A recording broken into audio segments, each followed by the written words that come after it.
I was a child, 11 years old, who thought she could play bridge.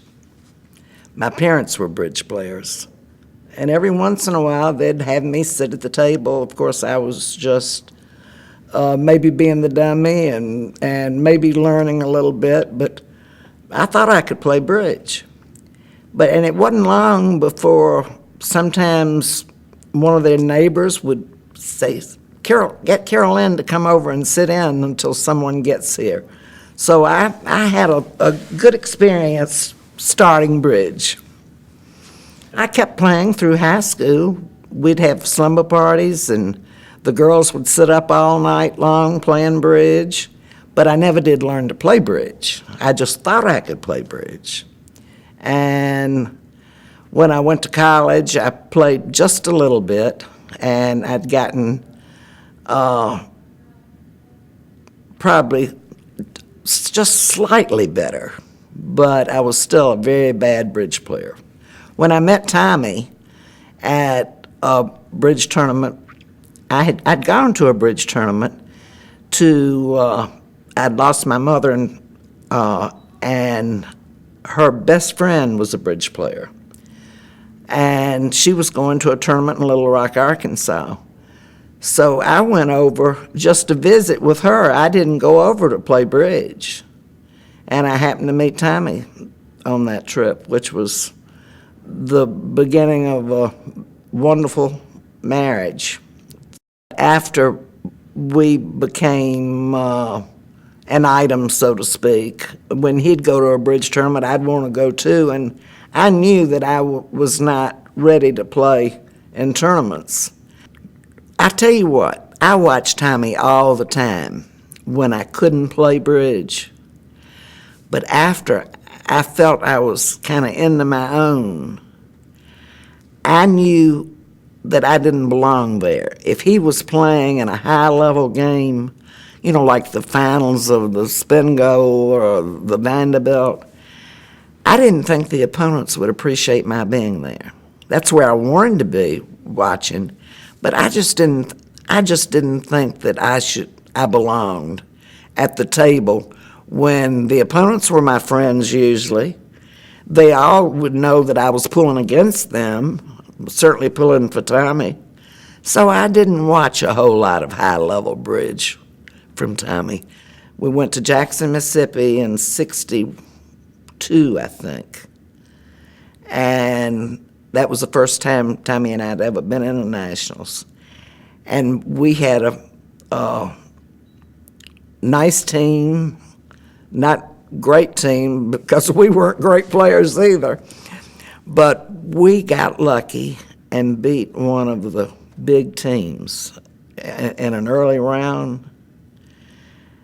And we just couldn't believe it. But we had won when the smoke cleared. And we were sitting out in the foyer. Oh, I'm missing a point.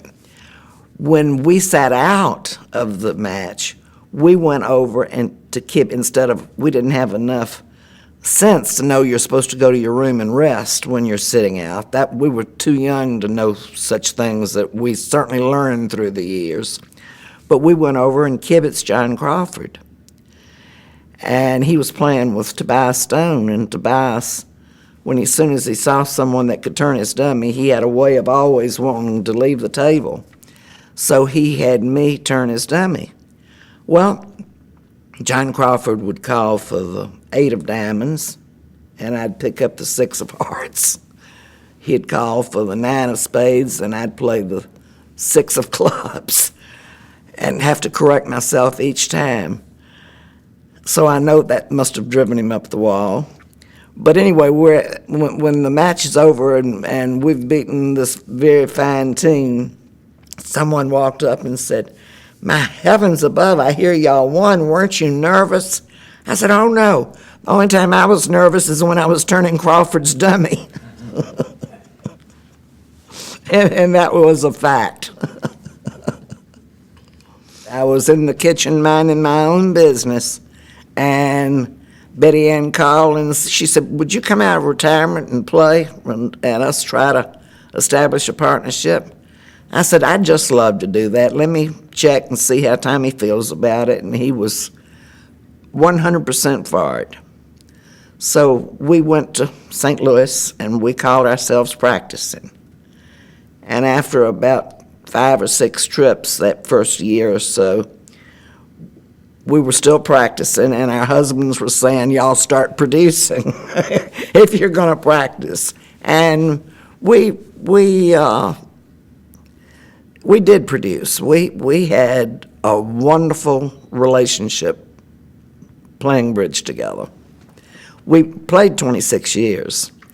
And when we terminated our partnership, it wasn't that we weren't ever going to play bridge together again. It was we just weren't going to be committed, so we had to do it. We were at a point in our lives that we had to go to 3 nationals every year, hopefully an international, and then we needed to go to those other tournaments so we could play a little bit between the major tournaments. And we just were worn out from having to do something. And I've missed playing on the level that she and I tried to play on, but it's something that maybe, another time we can play again. Since Betty and I stopped playing in the late 90s, I think I might know a little more about bridge than I knew then. I've watched so many foreign players. I've seen different treatments. Betty and I became very comfortable in what we were doing, and we didn't look for new ideas because we liked what we were doing. But I've seen a lot of new treatments that I had never dreamed of when Betty and I were playing that are really good. I mean, bidding evolves. Things do change. And I feel like every time I kibitz, I learn something. In fact, I guess the day I quit learning would be the day I just toss in the towel. I'd like to be remembered as being real nice and real easy to get along with and thoughtful. That'd be all I need to be happy.